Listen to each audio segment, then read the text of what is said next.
My name is Victoria, and at 33 years old, I finally completed my law degree after 7 exhausting years of part-time study while working as a paralegal and raising 3 children. Standing in that courtroom-like auditorium at Denver University, I should have felt pure joy. Instead, I felt completely hollow as I scanned the audience and saw nothing but strangers in the seats I had reserved for the people who supposedly loved me most. For those of you who have ever felt invisible to your own family, let me know in the comments. Your support means everything. Please hit that subscribe button if you want to join a community that understands how devastating family betrayal can feel. I had been married to Marcus for 15 years. At 36, he was a successful construction project manager who earned good money but worked unpredictable hours. We lived in a comfortable ranch-style home in Aurora, Colorado, with our 3 kids. Tyler, our spirited 16-year-old who was more interested in skateboarding than academics. Emma, our responsible 13-year-old honor student. And little Jake, our energetic 8-year-old who collected Pokemon cards and asked endless questions about everything. My job at Patterson Associates law firm had been steady for nearly a decade. As a senior paralegal, I handled complex cases and earned the respect of the attorneys I worked with. But I had bigger dreams. I wanted to become a lawyer myself, to argue cases instead of just preparing them. Every performance review, my supervisor, Mr. Patterson, would say the same thing. Victoria, you have the mind of an attorney. You just need the credentials. After watching younger, less experienced paralegals get promoted to legal assistant positions because they had bachelor's degrees, I made up my mind. I would go to law school, no matter how difficult it would be. The University of Denver offered evening classes designed for working professionals. It would take 7 years of part-time study, but it was my path to the career I truly wanted. What I hadn't anticipated was how isolating the journey would become. My days started at 5 a.m., making breakfast and packing lunches for 3 kids with very different dietary preferences. I worked full-time from 8 to 5, then rushed to law school 3 nights a week from 6:30 to 10 p.m. On weekends, while Marcus took the kids to baseball games and birthday parties, I was locked away in our spare bedroom studying tort law and constitutional principles. Mom never comes to anything anymore, I overheard Emma tell her friend during a sleepover. She's always reading those boring law books. The comments stung, but I convinced myself it was temporary. This sacrifice would pay off when I passed the bar exam and could provide better financial security for our family. Maybe we could finally afford that vacation to Disneyland the kids constantly talked about. My relationship with my sister Rachel made everything more complicated. 2 years younger at 31, Rachel was a successful real estate agent who lived in a stunning mountain home in Aspen. As a single woman with no children, she had the freedom to travel internationally and pursue expensive hobbies like skiing and wine tasting. Our parents, who lived in Phoenix, Arizona, made no secret of their favoritism toward her. Growing up, they attended every one of Rachel's dance recitals, but frequently missed my debate tournaments. As adults, they would fly to Colorado to help Rachel renovate her kitchen, but would find excuses when I needed babysitting during final exams. "Your sister just has such an exciting life," my mother once explained after I confronted her about this imbalance. "You're always so stressed with all your responsibilities." Despite this frustration, I persevered with my studies. I wrote legal briefs after tucking the kids into bed, often working until 2 or 3 a.m. I studied case law during my lunch breaks at work. I gave up girls' nights, family vacations, and weekend activities to stay on top of my coursework. When friends invited us to cookouts or camping trips, I usually declined, knowing I needed those hours for studying. Marcus was supportive initially, taking on more household duties and encouraging me when I felt overwhelmed. But as the years wore on, his patience deteriorated. "How much longer is this going to take?" he would ask. "The kids are growing up without their mother." "Just 3 more years," I would promise. Then just 2 more years, then just until graduation. By my final semester, our marriage was strained. Marcus had developed his own social circle through work and community activities, often taking the kids to events without even inviting me. I had missed so many school plays, soccer games, and family gatherings that they had learned to function without me, which made my graduation ceremony incredibly important to me. This wasn't just about earning a law degree or finally being able to take the bar exam. It was about showing my family, especially my children, that their mother was capable of achieving something significant. I wanted them to see me walk across that stage and feel proud. I wanted that moment of recognition that would validate 7 years of sacrifice and exhaustion. "When I graduate," I told Marcus about 8 months before the ceremony, "I want everyone there. You, all 3 kids, my parents and Rachel too. This is going to be the most important day of my life." He had nodded and kissed my forehead. "Of course, babe, we wouldn't miss it for anything." How naive I was to believe him. 8 months before graduation, I began planning what I envisioned would be one of the most meaningful days of my life. The university had sent detailed information about the ceremony, including the fact that each graduate would receive 8 guest tickets.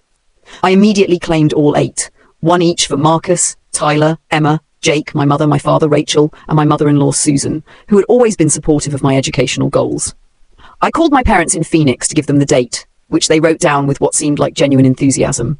"We're so proud of you, sweetheart," my father said. "A law degree at your age, while raising 3 kids. It's remarkable."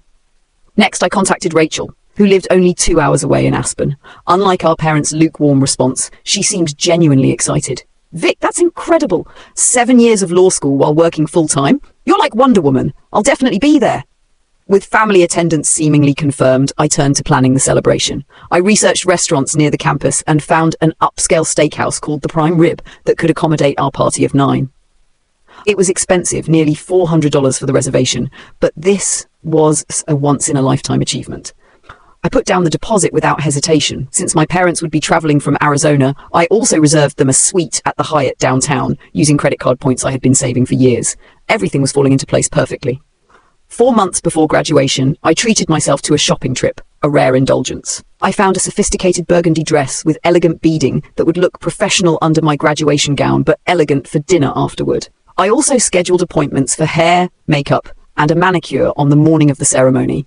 These were luxuries I hadn't enjoyed in years, always prioritizing family expenses over personal pampering. "Mom, you look beautiful," Jake said when I tried on the dress at home. "Like a movie star." His innocent comment brought tears to my eyes. I couldn't remember the last time I had dressed up for something that was entirely about me. 6 weeks before graduation, the first warning sign appeared. Rachel called during one of her sporadic check-ins, asking casual questions about my studies before dropping unexpected news. "By the way, I'm hosting a massive graduation party at my place on June 8th, she announced. "For my friend Madison, who just finished medical school. It's going to be huge, catered food, live music, the whole works. You guys should come. The kids would love the pool and hot tub." My heart sank. "Rachel, that's my graduation day. I told everyone about it months ago." There was a pause. Oh, right. I completely forgot about that. Can you move your celebration to another day?" "I can't move a university graduation ceremony." I was trying to keep my voice calm. "Maybe you could reschedule your party." "Not really," she replied without any apparent concern. "I've already sent out 50 invitations, including to some really important potential clients. But, hey, what time does your ceremony end? Maybe you can stop by afterward." I felt my blood pressure rising.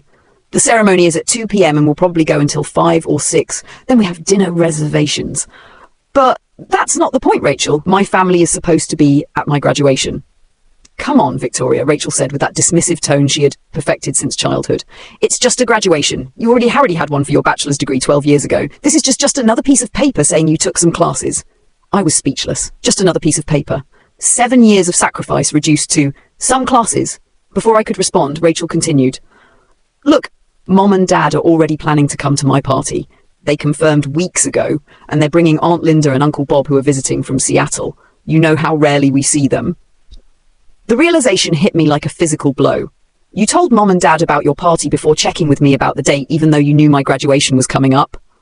"I didn't realize it was such a big deal," she said defensively. "You're 33, not 22. It's not like this is your first rodeo." We argued for another 15 minutes, with Rachel refusing to budge and me growing increasingly hurt and angry. By the time I hung up, I was shaking and fighting back tears.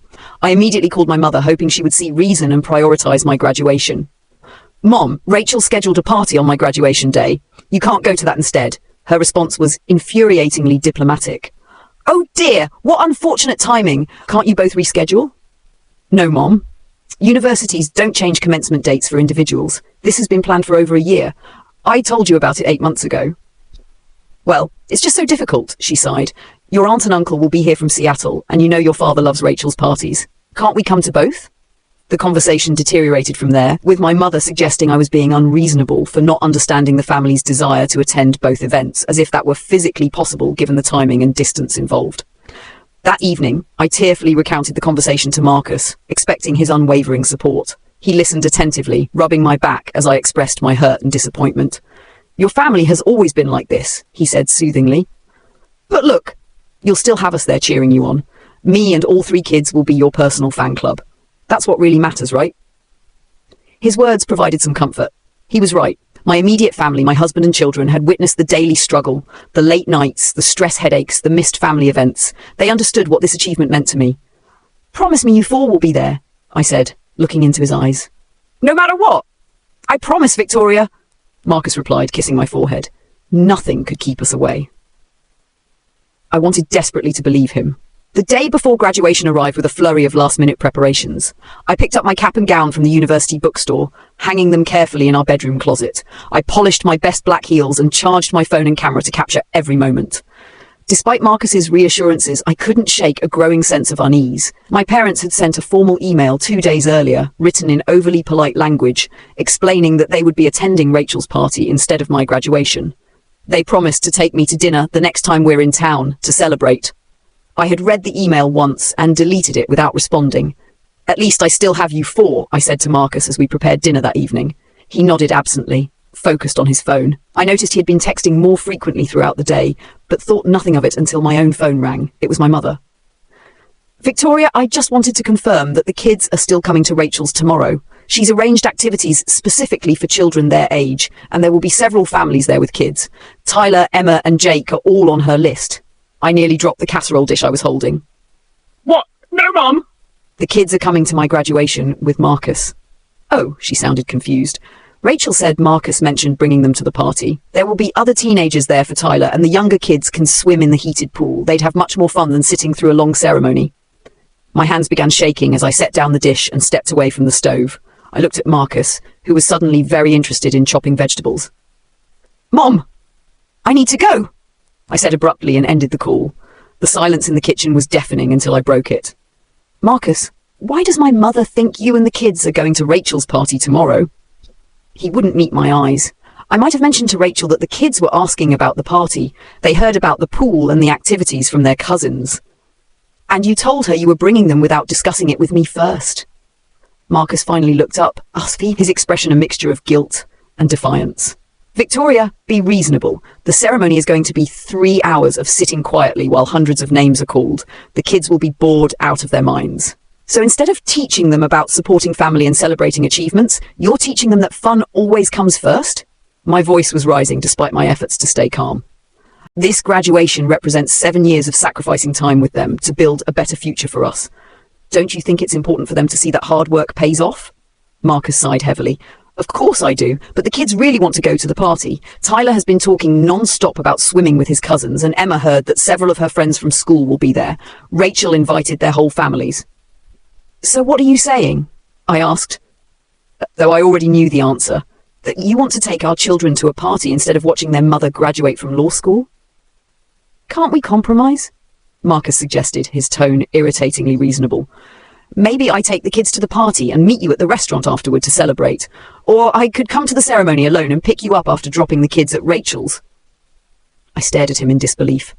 "Do you hear yourself? This isn't about negotiating a business deal. This is about being there for me on one of the most important days of my life." "You're being dramatic," Marcus muttered. "It's just a graduation ceremony." Just a graduation ceremony, the exact words Rachel had used, as if my accomplishment was trivial, a minor inconvenience in their social calendars. 7 years, Marcus, I said, my voice quivering. 7 years of missing bedtime stories, of studying until 3 a.m, of using every vacation day for exams instead of family trips. 7 years of you complaining about my absence, of the kids feeling neglected, of me carrying guilt on top of exhaustion. And now that it's finally over, now that I want one day, just one single day of recognition and support, you're all too busy with a party. The kids should be able to decide for themselves, he countered. They're old enough to choose. They're 16, 13, and 8, I replied. Of course they'd choose a pool party over a graduation ceremony. That's why parents make decisions based on values, not on what's more entertaining. The argument escalated from there. Tyler, Emma, and Jake came downstairs, drawn by our raised voices. When they realized what we were fighting about, they predictably sided with their father, with Tyler declaring that only nerds care about graduation ceremonies, Emma tearfully asking why I wanted to ruin their fun, and Jake simply asking if there would be cake at both events. I went to bed that night without eating dinner, too upset to stomach food. Marcus slept on the couch, a rare occurrence in our marriage. As I lay awake staring at the ceiling, I wondered how we had reached this point. How had my family become so disconnected from my life, so dismissive of my achievements? The irony was devastating. I had pursued this degree primarily for them, to provide a better lifestyle, to be a role model of determination and perseverance. Yet they couldn't give me a single afternoon of support in return. I cried silently into my pillow, mourning not just tomorrow's inevitable disappointment, but something deeper, a fundamental disconnect between how my family and I valued each other's lives and accomplishments. Sleep finally came just before dawn, restless and brief. I woke up disoriented after only a few hours of sleep. For a moment, I forgot about the previous night's argument, my mind automatically shifting into graduation day excitement. Then reality crashed back, and I reached across the bed to find Marcus's side empty and cold. Dragging myself to the bathroom, I splashed cold water on my puffy eyes and tried to summon some enthusiasm. This was still my day, my achievement. I wouldn't let their absence ruin it completely. Downstairs, the house was eerily quiet. No sounds of breakfast being prepared, no morning cartoons, no children bickering. On the kitchen counter sat a hastily scrawled note. Took the kids to Rachel's early to help set up. We'll try to make it back for your ceremony. Congratulations, Marcus. The note felt like a physical blow.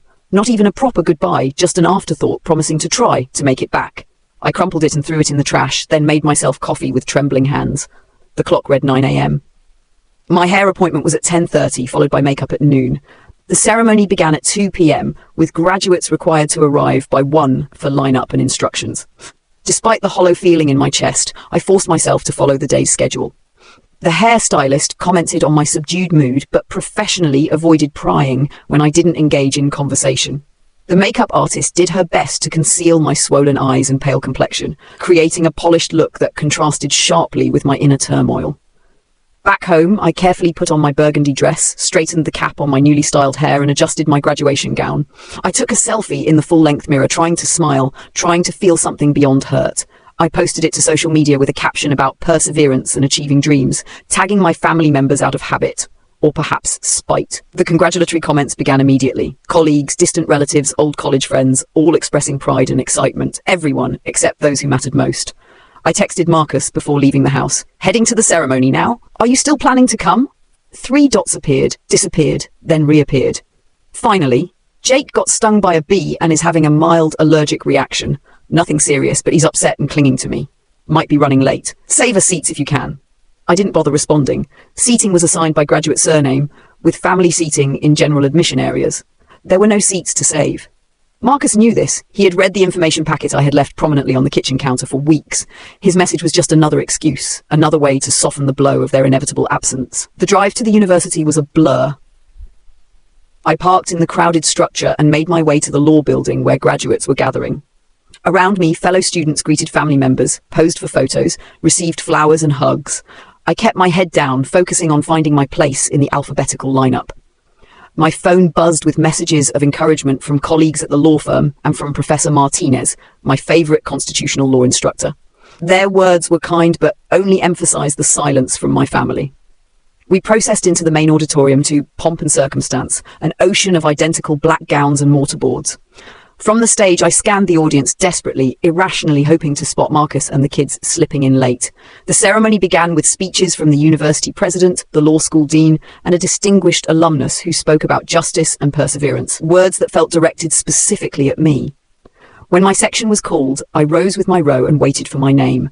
In those moments of anticipation, I made a conscious decision. I would enjoy this moment for myself, not for anyone else. I had earned this. Victoria Marie Thompson, Juris Doctor, magna cum laude. I walked across the stage with my head high, shook the dean's hand, accepted my diploma case, and moved my tassel from right to left. There was polite applause, the same as for every other graduate. No distinctive cheers, no special calls of my name, just the anonymous recognition of strangers witnessing another stranger's milestone. After returning to my seat, I felt oddly calm. The hurt was still there, but it had crystallized into something harder, something that felt like resolve.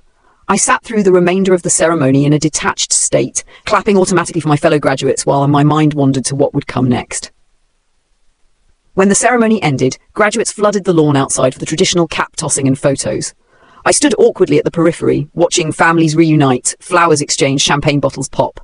I took a few obligatory photos with classmates I had studied with, but felt like an imposter in their joy. I checked my phone obsessively. No messages from Marcus, no calls from the kids, nothing from my parents or Rachel. I scrolled through social media and saw that Rachel had posted photos of her party, tagging my parents, Marcus, and all 3 children. They were all smiling, gathered around an elaborate poolside buffet. The timestamp showed it had been posted 20 minutes ago, right during my graduation ceremony. Something broke inside me then. a dam of emotions I had been holding back all day. I found a quiet corner behind the library and let myself cry, ugly heaving sobs that smeared my carefully applied makeup and left me gasping for breath. When I finally composed myself, I decided to cancel the restaurant reservation. There was no point in keeping it now. As I pulled up the restaurant's number on my phone, a text message appeared from Marcus. Emergency at hospital. Call me immediately. Immediately afterward, I noticed something that sent ice through my veins. 52 missed calls from Marcus, all within the past hour. My heart rate doubled instantly. 52 missed calls could only mean a catastrophic emergency. Had something happened to one of the kids, to my parents? Had there been an accident? I had silenced my phone during the ceremony, as requested by the university. In my emotional state afterward, I hadn't thought to check for missed calls, only messages. With shaking fingers, I called Marcus back. He answered on the first ring. Victoria, thank God. His voice was high-pitched with panic. I've been trying to reach you for over an hour. What happened? I demanded, already running toward the parking garage. Is everyone okay? It's Tyler, Marcus said, his words tumbling out in a rush. He was showing off on Rachel's diving board, doing some complicated flip he saw on YouTube, and he hit his head on the concrete edge of the pool. We're at Presbyterian St. Joseph Hospital. The doctors think he might have a concussion. I'll be right there, I said, my maternal instincts overriding everything else. How bad is it? Is he conscious? He's awake now, but he was unconscious for almost 2 minutes. They're doing a CT scan to check for brain injury. The drive to the hospital was a nightmare of Denver traffic and my own overwhelming anxiety. I alternated between terror for Tyler and residual anger at the entire situation. The graduation gown lay crumpled in my passenger seat, the cap tossed carelessly in the back. My diploma case sat unopened on the dashboard. Presbyterian St. Joseph Hospital was 20 minutes from campus, but the drive felt interminable. I found parking in the emergency lot and rushed inside, still wearing my burgundy dress, my carefully styled hair now disheveled from running. The emergency room was busy with typical Saturday afternoon cases. I gave Tyler's name at the reception desk and was directed to room 12 in the trauma bay. Drawing back the curtain, I found a scene that stopped me in my tracks. Tyler lay on the hospital bed, his head wrapped in gauze, his face pale but alert.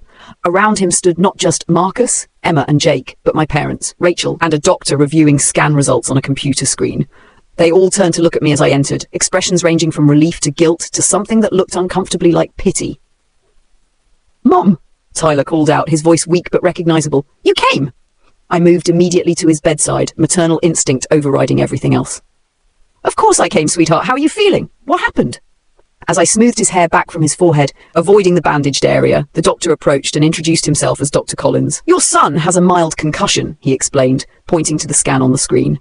The CT shows no bleeding or swelling, which is very good news. He'll need to be monitored closely for the next 24 to 48 hours, but we expect a full recovery. I nodded gratefully, relief washing over me. A concussion was serious but manageable, not life-threatening, not permanent. He was very brave, my mother interjected, patting Tyler's arm. Barely complained at all after he woke up. I acknowledged her with a tight smile, but couldn't bring myself to engage further. The fact that they were all here, gathered around my son when they couldn't be bothered to attend my graduation, felt like salt in an open wound. Rachel stepped forward, her expression contrite. Victoria, I'm so sorry. This is all my fault. I should have been more careful about the diving board rules. Something in her apologetic tone, the ease with which she acted as if this were just an unfortunate accident rather than the culmination of a profound betrayal, snapped what remained of my composure.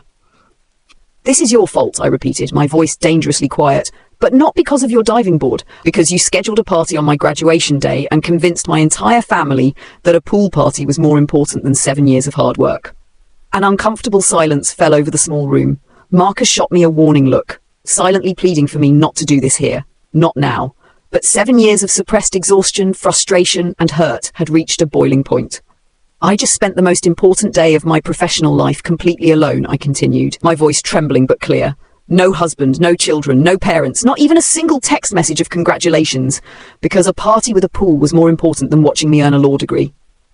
Victoria, my father began, his tone placating, this is hardly the time or place. When would be a better time, Dad? I asked, tears threatening again.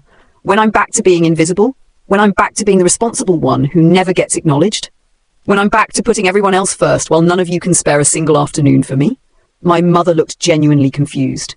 Honey, we didn't realize it meant this much to you. It's just a ceremony.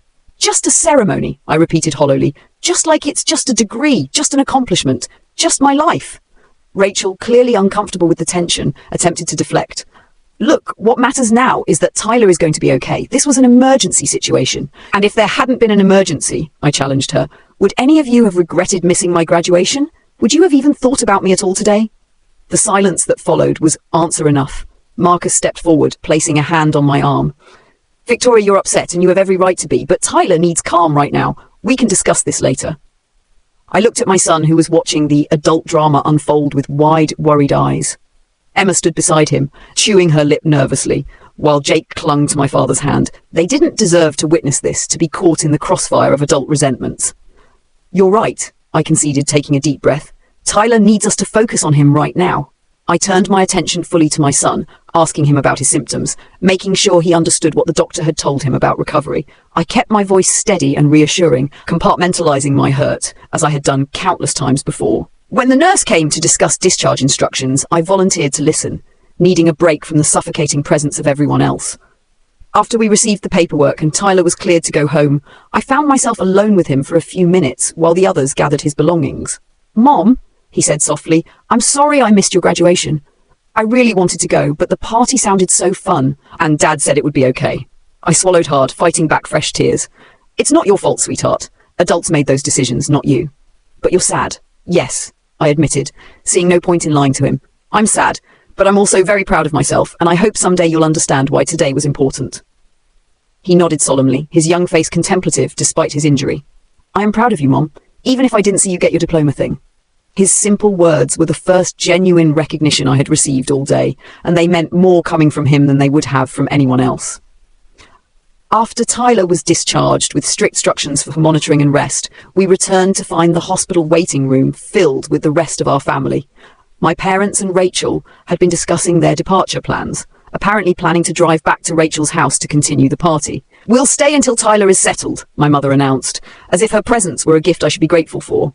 No, I said firmly, surprising even myself with the forcefulness of my response. Thank you, but no, I can handle my own son's care. The stunned silence that followed gave me a small, vindictive satisfaction. But we came all this way, my father protested, and we were planning to stay until tomorrow.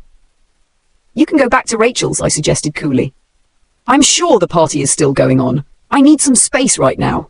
Rachel looked like she might object, but thought better of it. My mother appeared genuinely hurt, but, for once, I couldn't bring myself to accommodate her feelings at the expense of my own. We parted awkwardly in the hospital parking lot, with promises to call tomorrow and check on Tyler. Marcus drove our car with Tyler carefully secured in the back seat, Emma unusually quiet beside her brother, and Jake chattering nervously about the hospital. At home, I helped Tyler get comfortable on the living room couch with pillows supporting his head and his favorite video game within reach. Emma retreated to her room, clearly sensing the tension between her parents, while Jake busied himself with his Pokemon cards.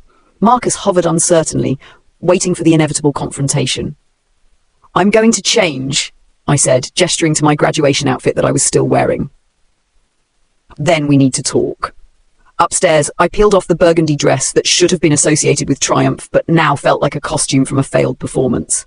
I put on comfortable clothes, washed the smeared makeup from my face, and took several deep breaths before returning downstairs. Marcus was in the kitchen, mechanically organizing Tyler's prescription medications. He looked up when I entered. Victoria, I know you're angry, he began.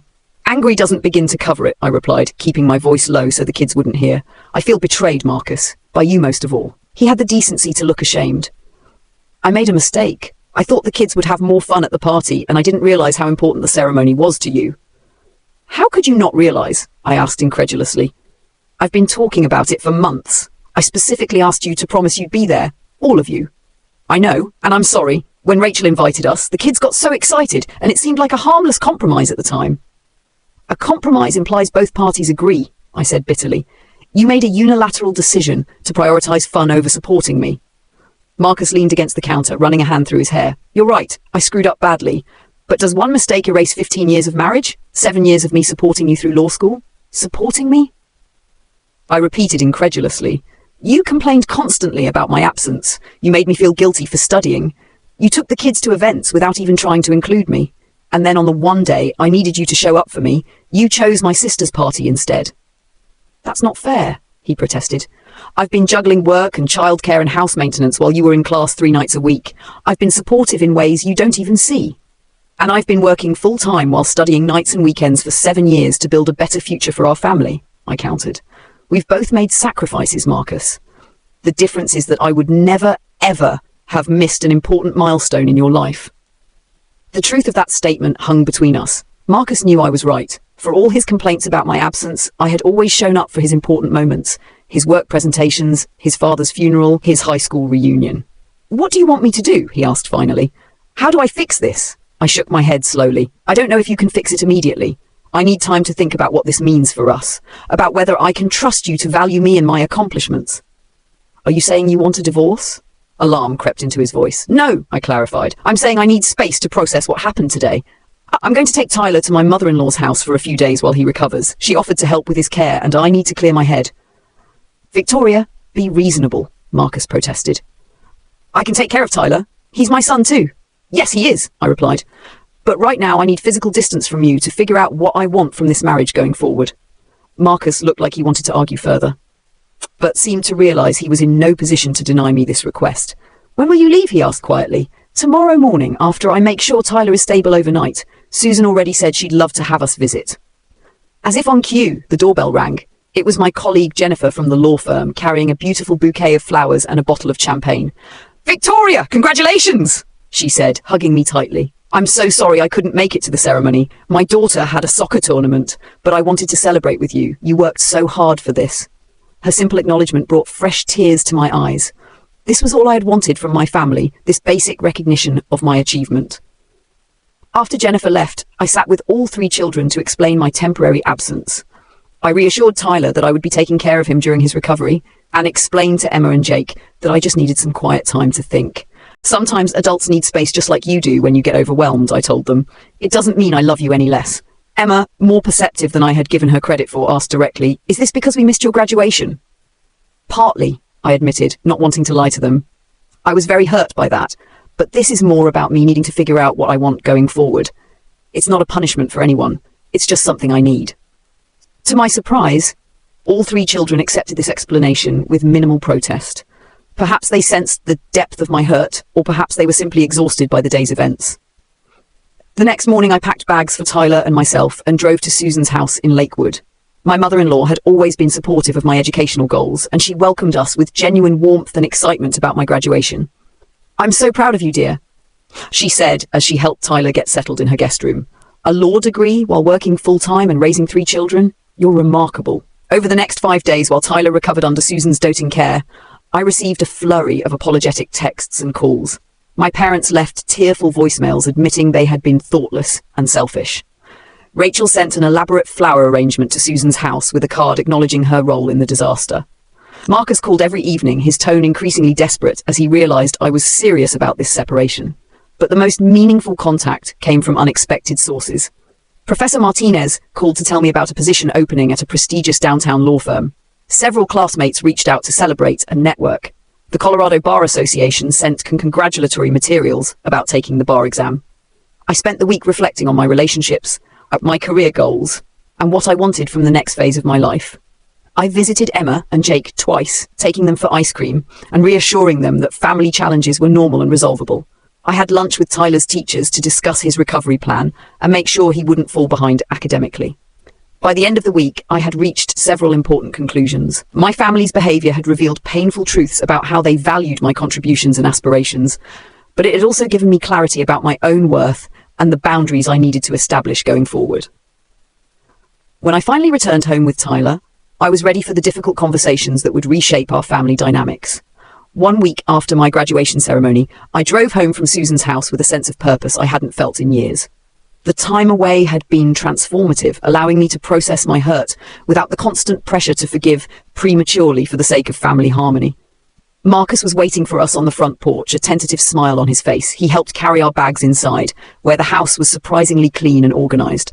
I later learned he had spent the week deep cleaning everything, a gesture that acknowledged how much domestic labor I typically shouldered alongside my other responsibilities.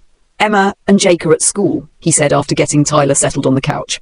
"I thought we should talk privately first." We sat at the kitchen table, the scene of countless family meals and homework sessions. The familiar setting underscored how much had changed in just 1 week. "I've been thinking a lot about us," Marcus began. "About how I've taken you for granted, about how I failed to support you when it mattered most." I nodded, appreciating his directness. "I've been thinking too, about what I need from this marriage going forward." "Tell me," he said, and for perhaps the first time in years, he seemed genuinely ready to listen. "I need respect for my accomplishments, not just lip service. I need a true partner who values my goals as much as his own, and the children's. I need to stop being the default parent, the default housekeeper, the one whose needs always come last."